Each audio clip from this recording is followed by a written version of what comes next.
নমস্কার, দেখছেন জি 24 ঘন্টা দিনের সেরা এবং বাছাই করা খবর নিয়ে শুরু করছি বাংলা @8। আপনার সঙ্গে রয়েছে আমি শুক্লা। বিস্তারিত খবরে যাবো, তবে শুরুতে বেশ কিছু গুরুত্বপূর্ণ খবর দেখে নেবো এক নজরে। স্ত্রীকে শাবল দিয়ে মাথায় মেরে খুন, এই ঘটনার পরই পলাতক স্বামী শরীফুল। নদিয়া দত্তপুরিয়ার হুদার ঘটনায় চাঞ্চল্য।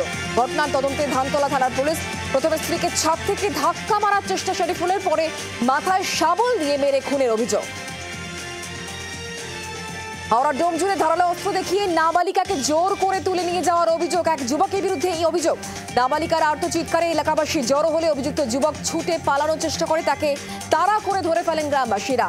স্থানীয় বাসিন্দারা অভিযুক্তকে পোস্টে বেঁধে মারধর করে পুলিশের হাতে তুলে দেয়। ভাইরাল হয় সেই ভিডিও। শনিবার সন্ধ্যায় ডোমজুড়ে দক্ষিণদারি মহিষনালা এলাকায় এই ঘটনা ঘটে।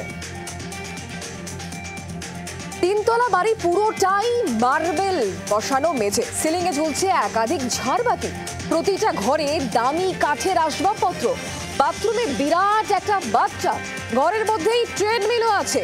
বাড়ির বাইরে সিসিটিভি। দক্ষিণ 24 পরগনা নোদাখালীতে চুরির তদন্তে এসে চোরের বাড়ি দেখেই চক্ষু চড়ক গাছ হাওড়া গ্রামীণ পুলিশের। ক্রেতা সেজে সোনার দোকানে চুরি ঘটনা। রাগের বাজারে একটি দোকানে সোনার গয়না কিনতে গিয়ে সোনার আংটি এবং লকেট সরিয়ে ফেলার অভিযোগে দুই মহিলার বিরুদ্ধে উঠেছে। দোকানদারের সন্দেহ হয়, সিসিটিভি ফুটেজ খতিয়ে দেখা হয়। অভিযুক্তদের দোকানে আটকে রেখে নাগের বাজার থানায় খবর দেওয়া হয়। পুলিশ এসে দুই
বাড়ি থেকে ঘাস কাটার উদ্দেশ্যে বের হন ওই ব্যক্তি, আর তারপর থেকে তিনি নিখোঁজ হয়ে যান।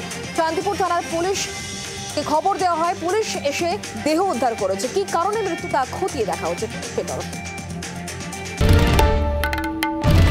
বাংলার আওয়াজ, বাঙালির আবেগ, জি 24 ঘন্টা।